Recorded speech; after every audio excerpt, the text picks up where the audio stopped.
Great, Shahid. Wonderful. Wow. All Hello, right. everybody. Hello. Hello. Nice to see you all. Oh, wow. You're also in Jerusalem. You're even at the Kotel. That's amazing. Wow. Yeah, the potty with the rockets. All right, let's get started. We've got 26 people joined so far, so that's good going. Wow. Welcome everybody to this session, and welcome to my son Ruben, who's for the first time here, all the way from Jerusalem. Are you in the balcony, Ruben? It looks like you're in the... I am. I want to see. Yeah. Show Jerusalem to everyone. What a nice view. Wow, that's What a nice lovely. view. Sure. So, welcome to everyone. I've got my family. I've got my wife here. I've got my uncle Robbie, and so many good friends. So, welcome to everybody. It's a very special day. Oh, we always have special days for a number of reasons. Today, of course, we are sitting on Shvilkis here with the news, thinking that there's going to be a ceasefire. We, of course, have a very sad occasion as well, because someone who was part of our group, Nebach, succumbed to COVID, and that is our very dear Yvette Josilovsky, who said hello to us 2 weeks ago in the program.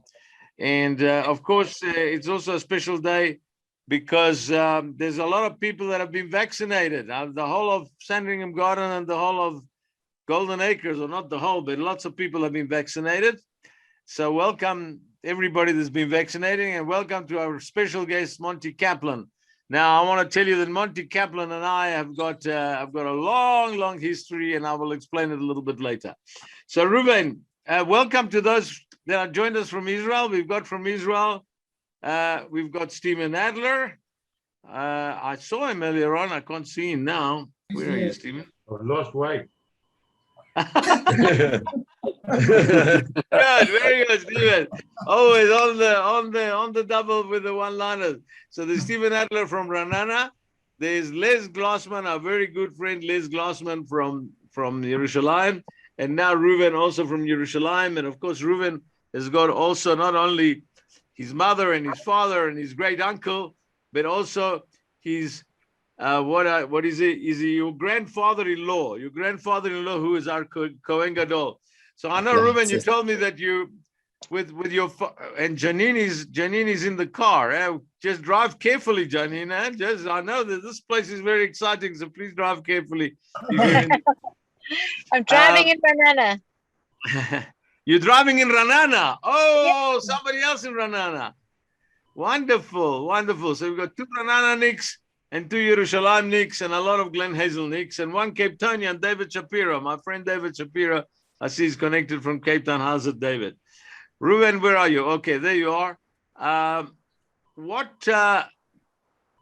know that you said that you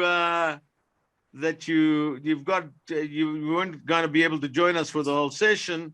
So I just want to say that everybody was very concerned, because we all knew that you went on Aliyah and you arrived there on Sunday, and on Monday the hostilities started, and everybody was very concerned. So maybe you just want to give us a 30-second greeting. I control the time here very strictly, you know. A 30-second greeting to say hello to all our friends here. Sure. Thank you so much for the opportunity. It's such a privilege to see all the familiar faces. And I think I just firstly want to say shalom to everybody from Yerushalayim. Such a privilege to be here, even though there's been challenges, but please God, we'll get through it. And every generation, as we know, there's always been challenges. Hashem has always saved us, and He'll save us again. Soon we're going to have Mashiach. We'll all be together in Yerushalayim together. Please God. I just want to say thank you. Thank you to my father. And I think on behalf of everybody, just to see this incredible initiative that happens every week, that should be appreciated so much for everybody, for so many people doing such an amazing job. He puts a lot of time into it and energy, and I think he deserves a big yasher koach. Yeah. Well, listen. A praise from son to father doesn't count. So, but thank you. So we'll see you all Das soon. man Bezrat grüßt, Hashem, in Oni. Yerushalayim. I hope you. I'm not able to stay for it. I'm busy with something now, but I just wanted to join for a few minutes to see everybody. Sorry, there's a dog barking in the background. And Lehitraot, we'll see everybody in Yerushalayim. Please, God's Oh soon. mein, Ruth, oh mein. Ruvain, wonderful to see you, Ruvain. Hat Oh man, thank you so much. Listen, but I can hear that dog is barking in Hebrew. What's he saying, Ronnie? What's he saying? I thought it was He's- Bibi. He's saying he wants all those people on the phone to come to Israel. Okay, very good. All right, thank you, Ruben. Thank you for But participating. And maybe thank you. we will be on for the next 45 minutes or so. So if you want to chip in anytime, just join us. What a beautiful view behind you. Right, enjoy. Yerushalayim Yira Kodesh. Thank you, Ruben. Thank you. Okay. Cheers. All right. So now our first item on our we're gonna first of all have our song from David Friedlander. Then we've got our very, very special guest. He's such a good friend of mine for, I'll explain later for how long. Something like 70 years. And almost 70 years that we know each other, believe it or not.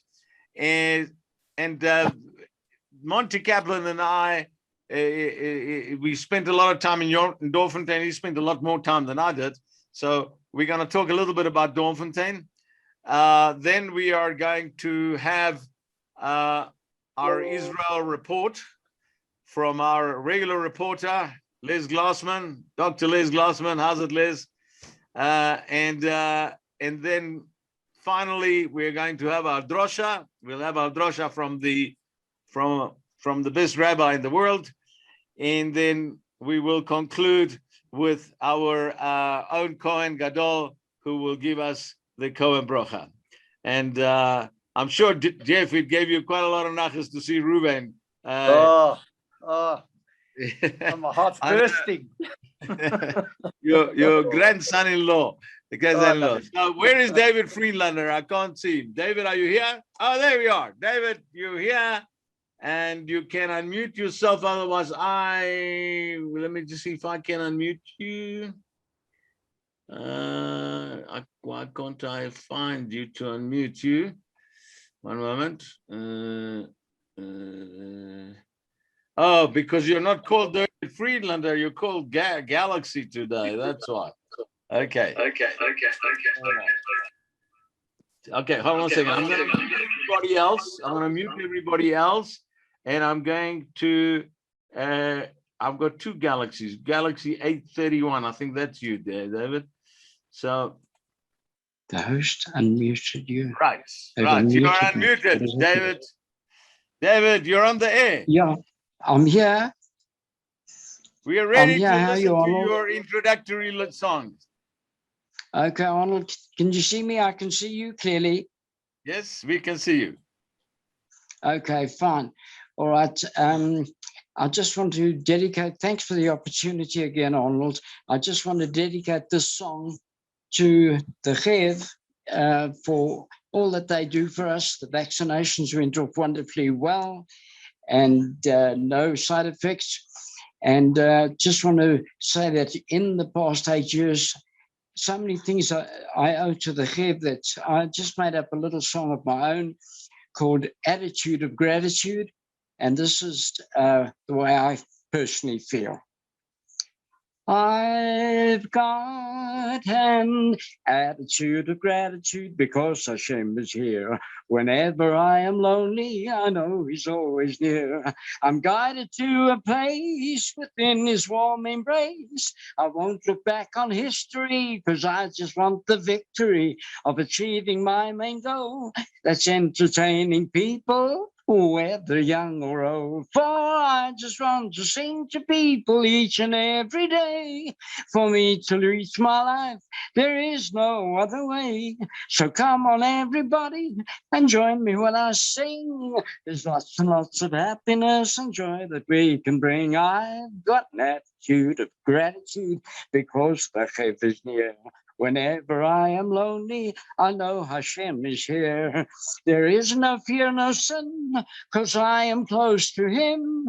Through trouble, pain, or strife, he's there throughout my life with the special plan for me to reach my goals and destiny. For I just want to sing to people each and every day. For me to live my life, this is my special way. So come on, everybody, and join me when I sing. There's lots and lots of happiness and joy that we can bring. I'm so grateful I'm alive, and please God, I will survive through all the heartache, hurt, and pain. I've learned to live and love again, for I just want to sing to people each and every day. For me to live my life, there is no other way. So come on, everybody, and join me when I sing. There's lots and lots of happiness and joy that we can bring. Yes, lots and lots of happiness and joy that we can bring. Lots and lots of happiness and joy that we can bring. What a wonderful world this would be if we all had an attitude of gratitude. David, that was absolutely Bravo, bravo. fantastic. That was absolutely fantastic. And Thank you. I Thanks, wanted to Oliver. say it was fantastic, first of all, because of the words which we all heard. And as you probably know, we've got 32 people connected now, but this Zoom session is recorded and it's distributed and it's seen by lots of other people as well. And really, your words were fantastic. Thank you for composing it. And thank you for singing it. And you sounded so good. I must tell you that in Zoom, when you have musical background or you use microphones, it doesn't sometimes work so well.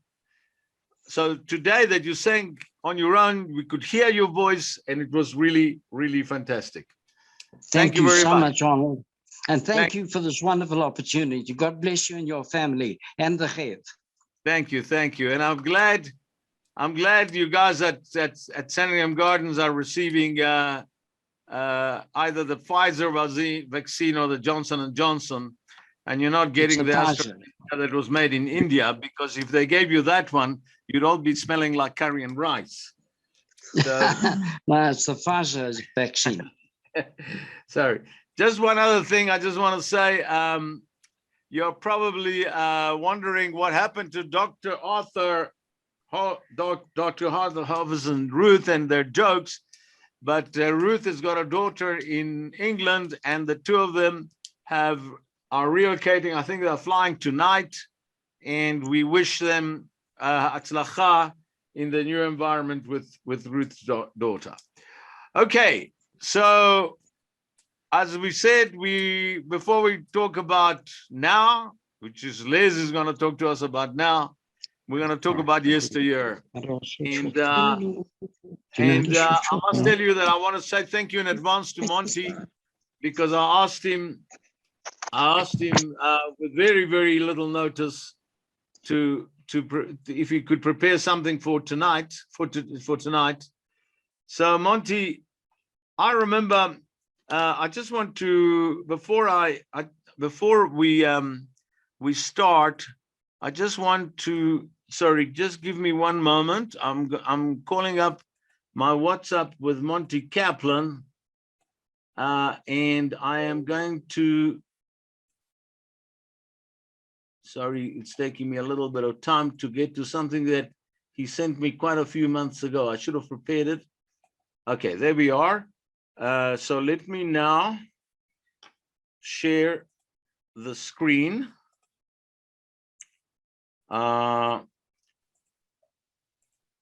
Okay, and I want to show you this photograph. Now, I don't know whether you guys can see this photograph. Can you see it? Hello? Yes, we can see it. Yes, yes. Okay, you can see it. So now, I think this is Monty over here. This is my brother Manuel, who lives in Australia. This is the late A.B. Kaplan. And this is me. And this is Shirley Resnick. And I've got my arm around Shirley Resnick. I wonder whether she would let me put my arm around her shoulder nowadays. Probably not. So, so Monty, we'd like to, that was, before we start, that was 1952, I think, 1952. So it's 69 years ago that I came to South Africa with my brother and my mother for a visit, and we were friends in those days. And then I came back in 1964. And during all those years, you lived in Doornfontein. And Doornfontein was a hub of activity. And perhaps you can tell us a little bit about what was it like? What were the shuls? What were the delicatessen? Where did we shop? And what was life like in Doornfontein? Right, Arnie, first of all, I have to tell you that I took my sling off. I had my arm in a sling because the way you twisted my arm, you almost incapacitated me. You twisted my arm to speak tonight. Anyway, you said also to tell stories. I don't really want to tell stories, but I'd like to just share with you a bit about life in Doornfontein and growing up as a child and my perception of Doornfontein. I like to think that Doornfontein, there was something unique about Doornfontein. Probably similar in other communities like Fordsburg or Mayfair, where there were also quite concentrated group of Jews living in close proximity with each other. I'd like to think also, and I don't really have a basis for saying it, but in a sense, the pictures and the stories that I've read about life in the shtetl, I get the impression that the Yidden in Doornfontein tried to recapture that life. And there was something about Doornfontein that reminds me of what life could have been like in the shtetl. There was a strong concentration of Jews living in a small area. In the streets that we lived in, I lived in Upper Ross Street and Upper Mayor Street. We were surrounded by Yidden. All the neighbors were Jews, and friends that I had also had only Jewish neighbors. Interesting also that the shops that existed in Doornfontein, there were, I think, 4 butcheries within close proximity of each other, probably in a distance of between Sanningham Gardens and Osameach, which was not, maybe even shorter, 4 butcheries, and everybody ate kosher in those days. There was also, for example, 2 barber shops, that's excluding your great uncle in Doornfontein. There were 3 pharmacies, all run by Jews. There were other stores like a haberdashery, a few other stores, all run by Jews. And when the Jews went out walking in the street, you could hear mainly Yiddish being spoken amongst the older people, parents and grandparents. So Yiddish was the flavor, and everybody spoke Yiddish. There were, in close proximity to where I lived, there were 4 shuls within easy walking distance. There was the Ponevezher shul, the Hasidic shul, there was the Lion shul, and Beis HaMedrash HaGodol, also known as Begel HaChagi. And if we want to extend a walk even further, you could get to Warman Street, which was the Great Park Synagogue. Over the hill was Yovel shul, on the other hill was Jeppy shul, and that's how life was like in Doornfontein. Interesting, the houses that we lived in didn't have electric geysers initially. The geysers were heated by a combustion stove. So there was, if you can just picture this, in the kitchen, a coal stove. And the coal stove functioned almost continuously, 24/7. And that heated up a large tank, and that's where we drew water from. There was, in many cases, the toilet was in an outhouse where you had to go out to the main house into the backyard where there was a toilet. Can you imagine the winter? Everybody, the kitchen was the central place for the home. Everybody congregated in the kitchen, and there we were surrounded by the smells of Yiddish cooking. For example, probably most people don't know, kishka and cholent, you would know, kishka and helzel, pacha, all these things were continually made in the kitchen at home. I just remember an interesting story told me by A.B. Fine of Shalom, who was a resident at Sandringham Garden. And he told me one day, he complaining that there was chicken on the menu. So I said, what's wrong with chicken? So he told me the story that when he was a young boy, his mother gave him a chicken and told him to take the chicken to the shochet. And he witnessed the chicken being shechted, and since that day he was a young boy, he never ate chicken. And that was not uncommon in Dorfentine, where people went with their chickens to the shochet. My brother-in-law Itzi Resli told me that his father had a butcher in Dorfentine, and the shochet would come once a week, and in their backyard they would shecht the chickens. And this is how it was. And that's why I like to think it was similar to what life would have been like in the shtetl. Our parents and grandparents spoke endearingly about life in the Heim. And if one thinks about what they had in the Heim, I think their lives were full of heart. Apart from the weather, apart from the poverty, apart from the pogroms, apart from the anti-Semitism that existed there, they spoke yet endearingly about life in the shtetl. And they had something unique. You're not talking about Dorfentine now. A sense of chavashach. And I think that's what existed in Dorfentine. We, on one occasion, sadly, our house burned down. And the next morning, if I was at night, the next morning, we were all taken in by neighbors. There was that kind of unity, that kind of chavashach, where we could be just easily accommodated by neighbors. And that's something that was very, very evident in Dorfentine. That's really what I want to share with you. Arnie, you have some thoughts that you would like to share. Anybody else who grew up or had family in Dorfentine? These are memories that I have. Estelle, I'm sure, would remember some. Yes, I think that where is Estelle? I don't see Estelle. I'm sorry. Before. Oh, there we are, Estelle. Can I ask Monty a question? Yeah, go for it. Absolutely. I mean, Monty, who were the well-known Rabbonim of the Dorfentine Shul in those days? I went to Beis HaMedrash Godel, which was Rabbi. So who were the rabbis? Rabbi Schiff, maybe. Rabbi Kosovsky. Yeah. That's where I went. Rabbi Kosovsky was the Lord. Tell you something interesting, which is probably not well known, is that the Witwatersrand Jewish aged home was in Dorfentine, and that's where it started. They changed the name to Sandringham Gardens and moved to Sandringham. But that's where it had its origins.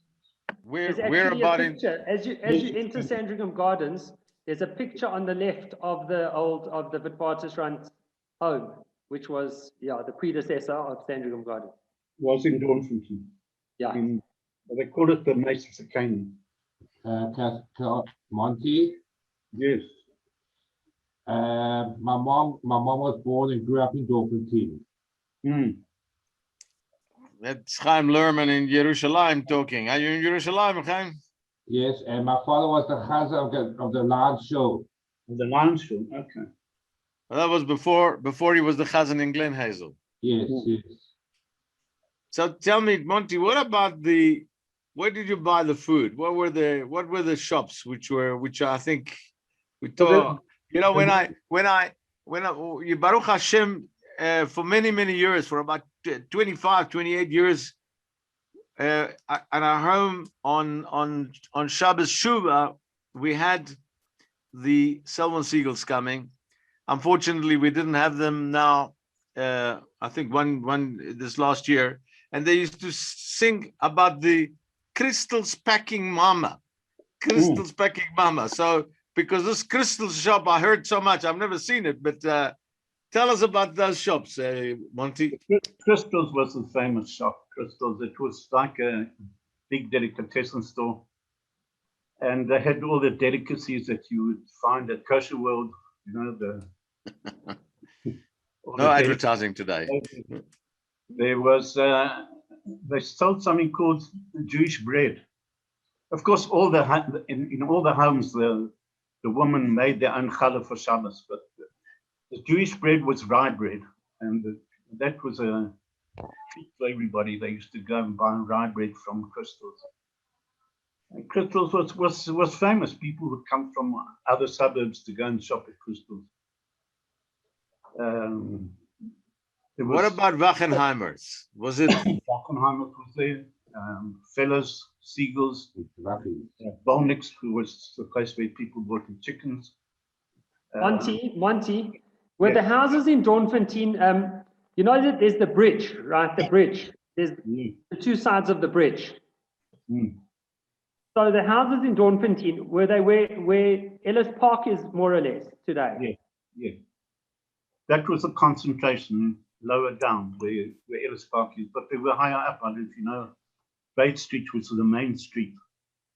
So we lived in the area where Ellis Park is now. And there was no Ellis Park? There was Ellis Park. Ellis Park consisted of the one rugby ground, one rugby field, which housed international games. And there was a big swimming pool there, which housed also international swimming, an Olympic-sized pool. But the main stadium came about years later when most of the Jews had already left. But the swimming pool was there. Huh? Swimming pool was there. Yeah. I think it was upgraded as were a lot of the sports fields that were there. So my uncle, who is there sitting and remembers Doornfontein very well, you lived, Robbie, in Van Beek Street. Is that right? Robbie, Can you hear me? Van Beek Street, which was about two streets from where you were, Monty, right? That's right, 2 streets, yeah. There was also the schools. There were 2 big main schools. One was Jewish Government School, and the other was the Doornfontein School, primary school. But most of them had the majority of children being Jews. So they would close on Rosh Hashanah and Yom Kippur. And on other Chagim, there were fewer Jews in attendance. So probably those days, there might have been. Okay. Monty, I'm going to ask you the last question so that we can move on to some of the other aspects. Why was the Beis HaMidrash Agolot called the Berel Chagi? He was a famous chazan, am I right? Yeah, he was a famous chazan. Yeah. And it's interesting, a lot of shuls are called by the rabbi who runs them. Like even now, sometimes one refers to sure. Some of the shuls. Wait, so you mean the Sandringham Garden shul might one day be called the Jonathan Fox shul? more likely the Arnold Garber shul. All right, Monty, thank you so much. You are so eloquent, and I want to just say thank you once again, and we are going to call on you again. We're going to call on you again because I didn't know how talented you were. Thank you, Monty. All right, now things are. Ronnie. Yes, Stephen. I just want to tell you that when we lived in Doornfontein, also we had black hair and the people were white. And today I've got white hair, but I won't tell you the color of the people that are living in Doornfontein. But Stephen, when you were living in Dauphin, and I did as well in 1964 and 65, your hair was black and my hair was there. Okay. All right. So let's move all these years forward now, and let's go on to 2021, May 2021, and things are happening in Israel, dramatic things. And Les doesn't have much time to prepare his report, because if we prepared it yesterday, today it wouldn't be valid anymore. Les, what's happening? Okay, yeah, wow. Well, it's been hair-raising here, to put it mildly. But the breaking news, the real breaking news now, I've just seen, is that Israel has actually agreed, and it's through al-Sisi, the president of Egypt, that they're going to be announcing a ceasefire tomorrow on Friday. And Hamas, they said even a few hours before that they were very keen to have the ceasefire. But what Hamas has done is Hamas has actually had a barrage of rockets in the last few hours. There have been today over 300 rockets fired, just today alone. And all in all, there's like over 4,400 rockets that have been fired from Gaza.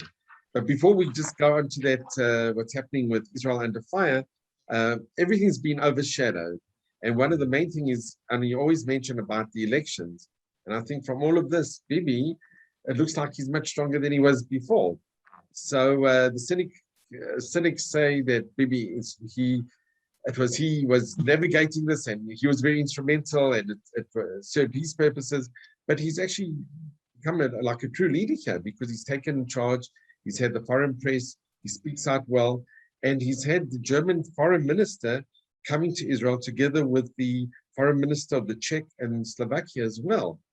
So who knows what's going to happen with the elections? That's been put a bit on hold.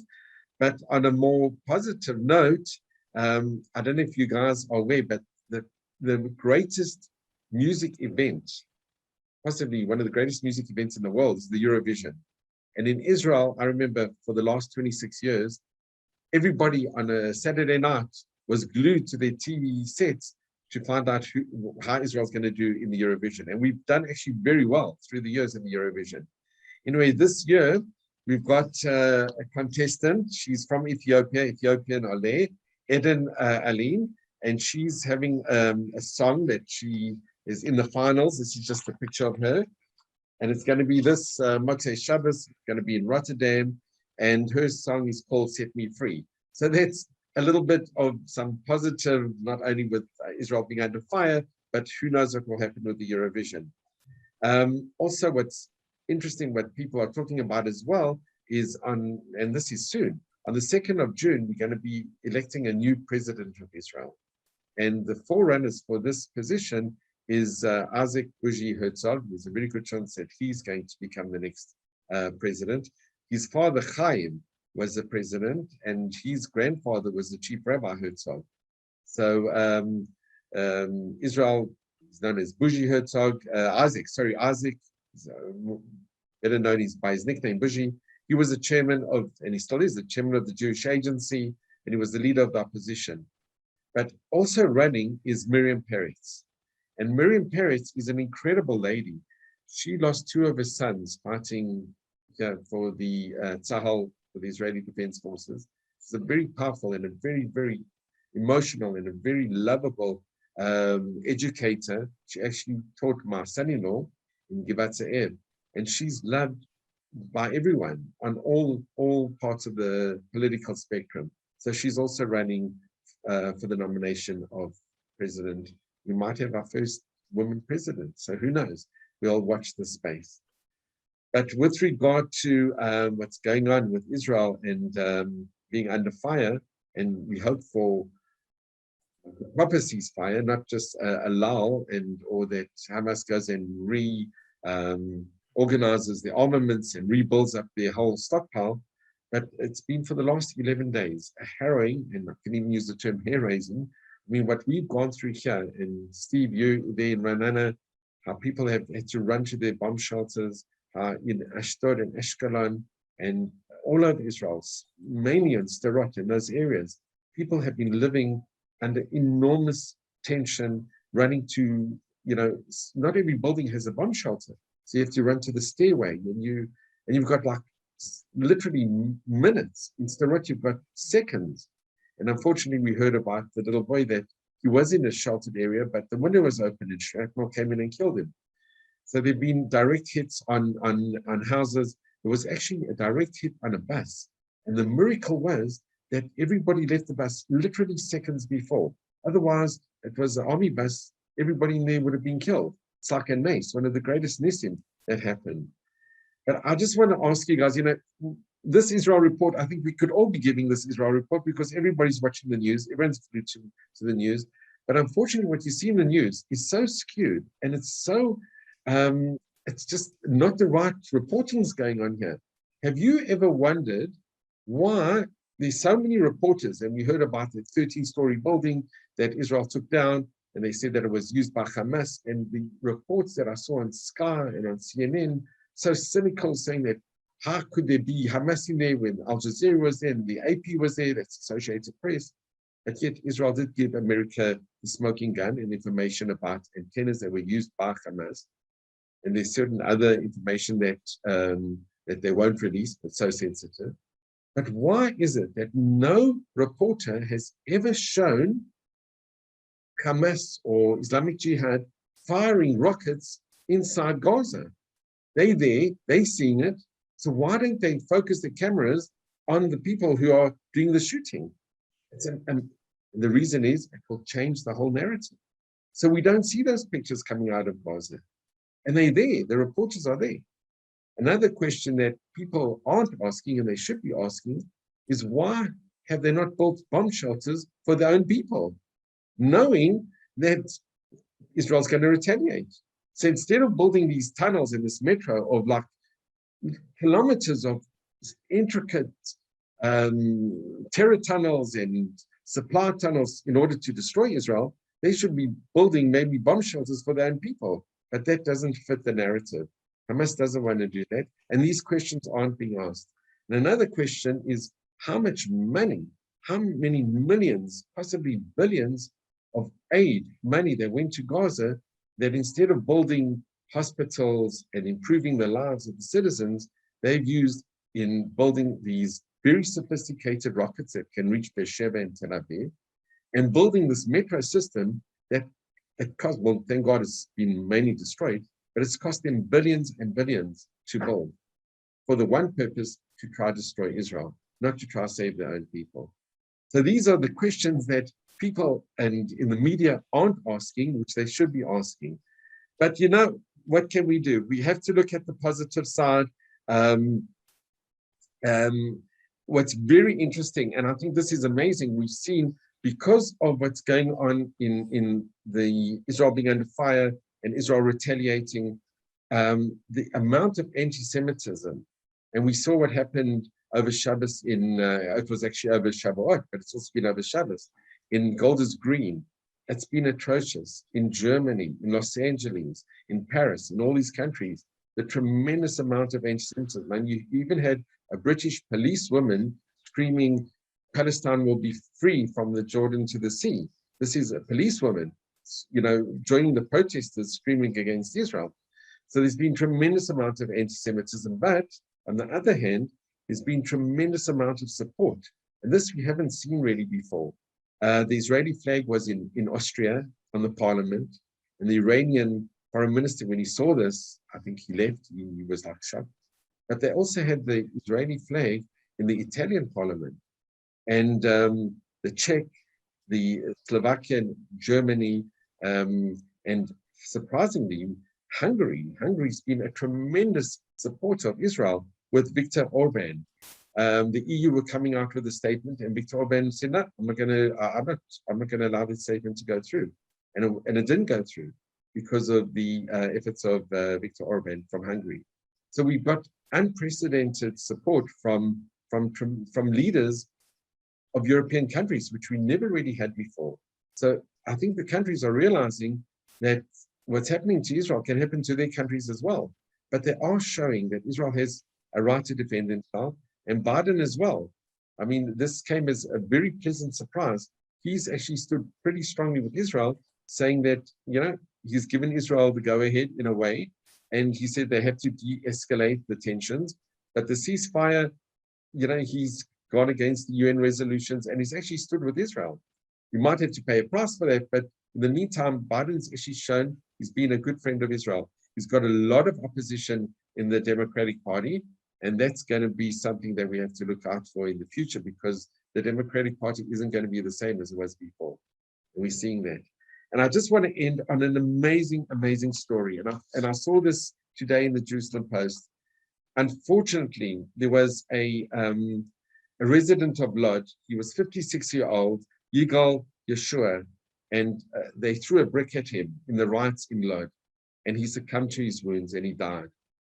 And what he did, what the family did, is they decided that they're going to donate his organs. And his kidney went to an Arab woman, and her name is Randa Avias. I'm just going to show her a picture. So this is a recipient, an Arab woman, of a kidney that was donated by the family of a Jew who was killed in the riots in Lod. So it just shows how special and how unique the Jewish people really are. And we just hope for shalom. And when you see what's happening on the news, you actually can get so depressed. But we all know that Hashem is with us, and this is the land of miracles.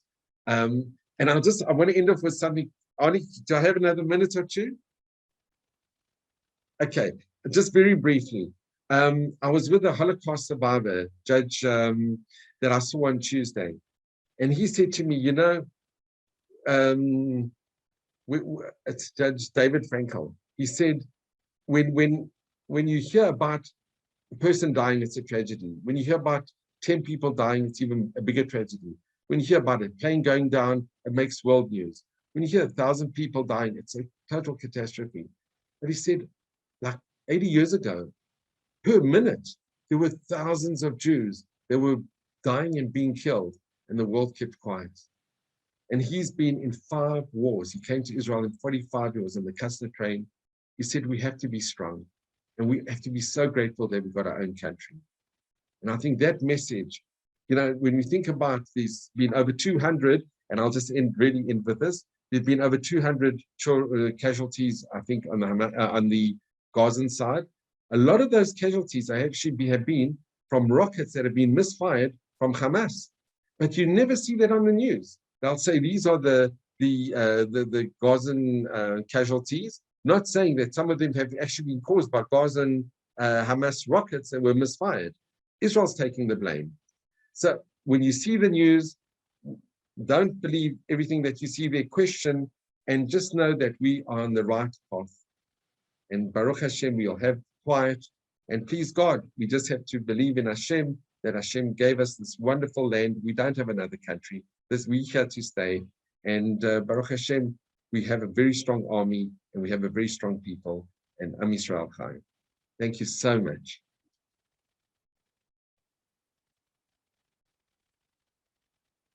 You're muted, Arnold. Okay, just one moment. Thank you, Liz. Please. Shakir, you were unbelievable. Thank you for sharing all that with us. Rabbi, that we need now your drosha, but I'm not sure whether I should play the video first before your drosha or afterwards. Play the video now. Play the video now. Yeah. Okay, I'll so just quickly introduce it.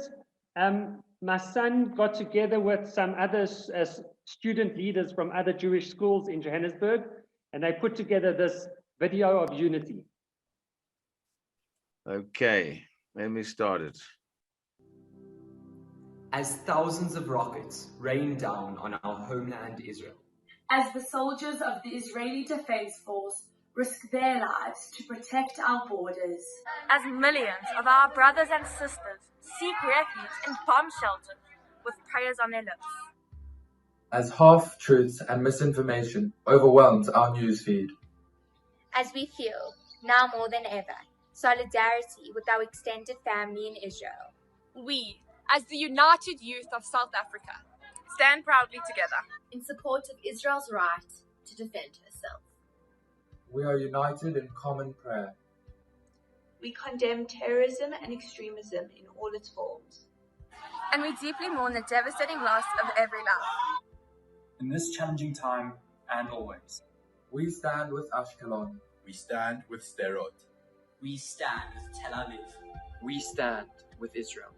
And we echo the deeply moving cry of Jewish strength. Am Yisrael Chai.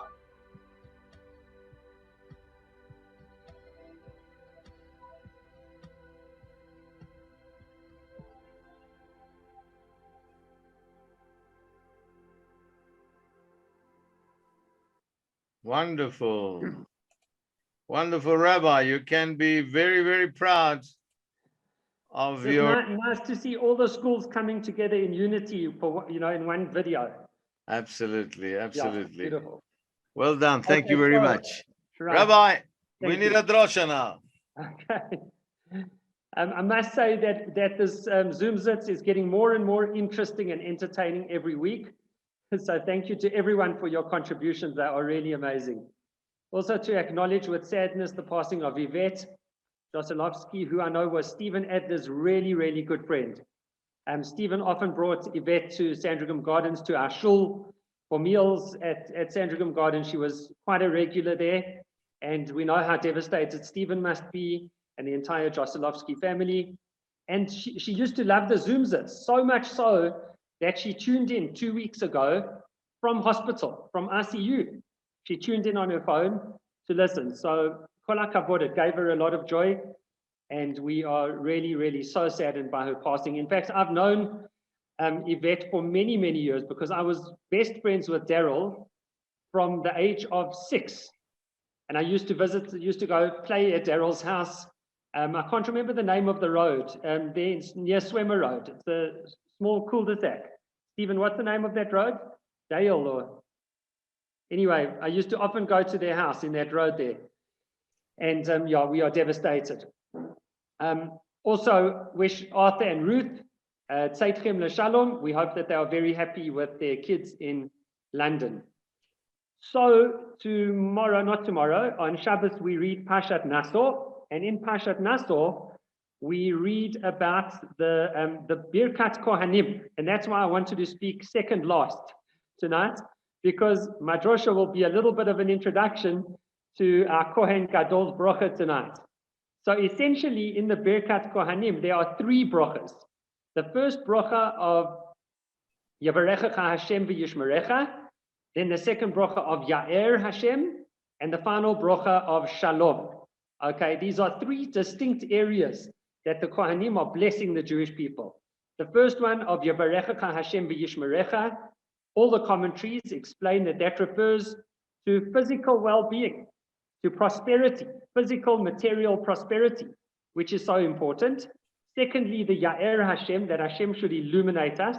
That's referring to spiritual prosperity, the light of Torah. Hashem should illuminate our lives with the light of Torah and mitzvahs.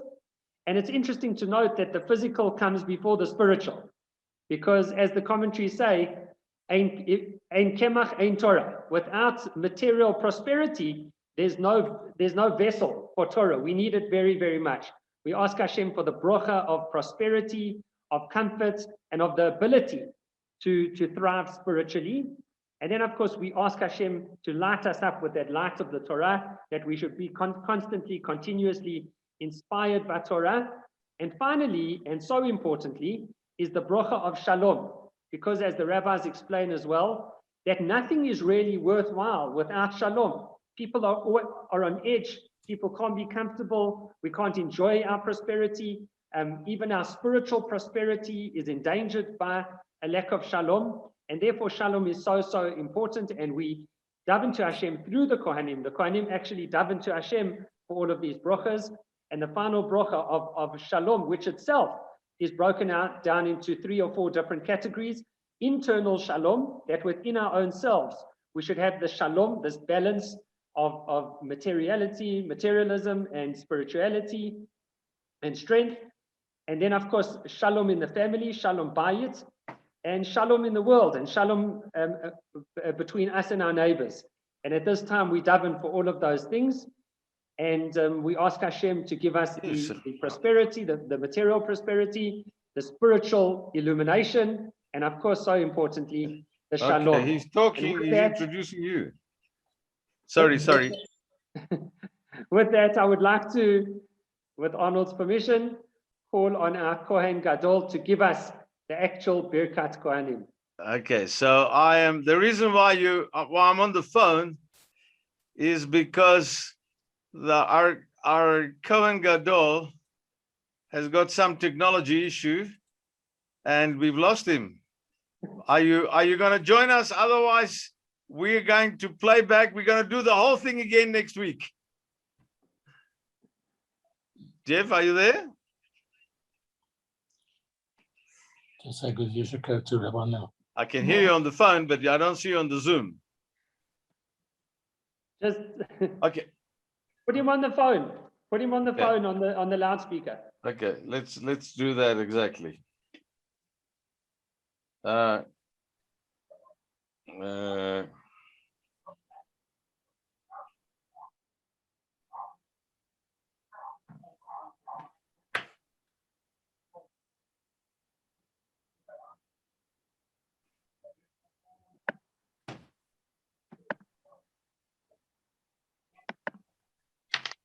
And while you're waiting, just also to acknowledge our incredible newsletter again. We are, I think, newsletter number 82, Estelle. No, so thank you it so looks much like, for the newsletter. hello, Jeff, are you there?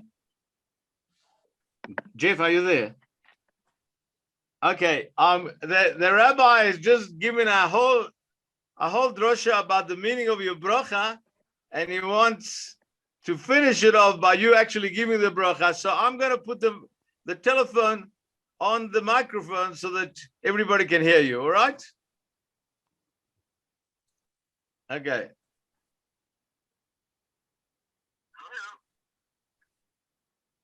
Right, Jeff, go for it. Can you guys hear? Yes. Okay, hi everybody. Sorry about this.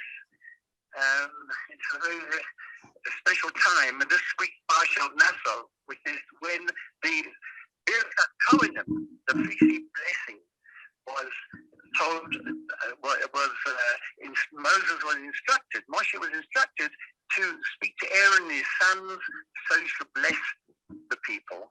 Well, I just pray fervently that Hashem's blessing will come through to all of you, that you should be healthy, you should be well, and that our IDF and all our beautiful, beautiful children and everyone in Israel should be safeguarded.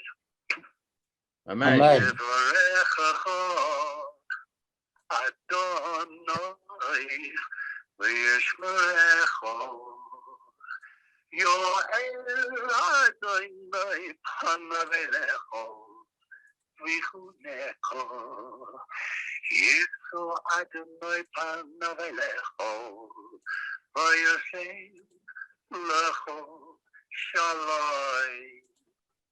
Peace to all of you. Amen.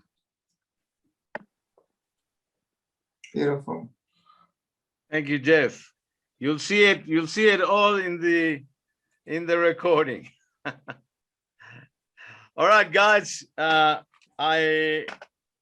Sorry for that.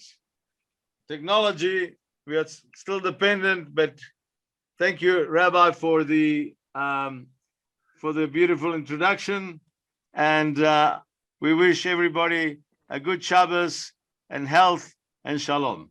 Bye-bye, everybody. Good Shabbos. Good Shabbos.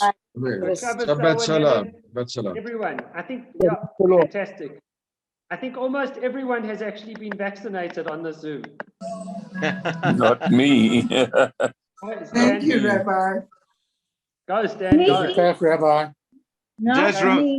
Then get the vaccine. Then get the vaccine. Remember, vaccinated or not vaccinated, we must still be careful. We must still be careful.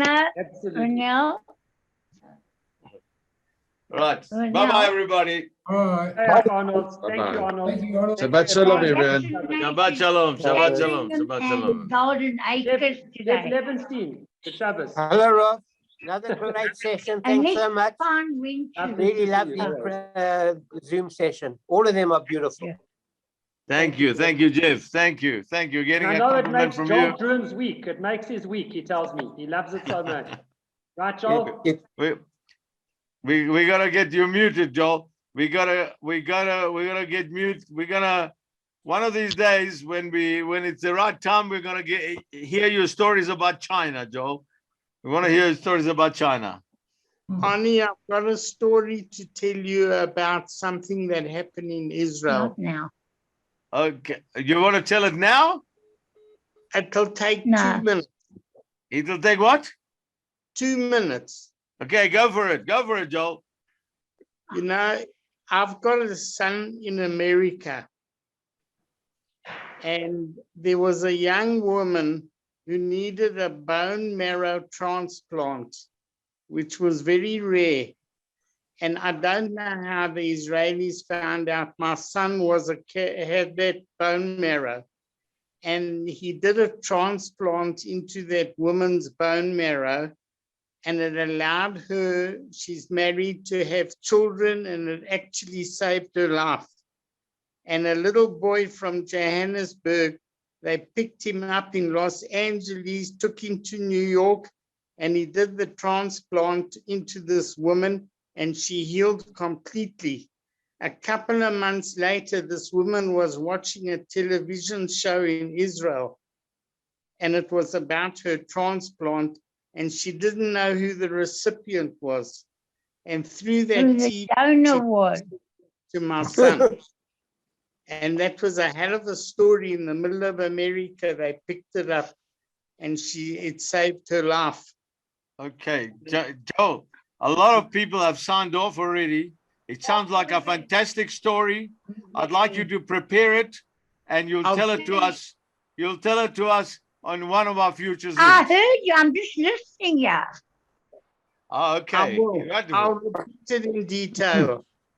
And I just think it would be interesting for everybody to hear. Absolutely. We love happy stories, and we certainly love happy miracles. And I'll tell you, I'll be only too grateful to share it. It's something I've shared and I've told nobody. Okay, wonderful. All right, guys. Shabbat shalom. Shabbat shalom. And we see you soon again.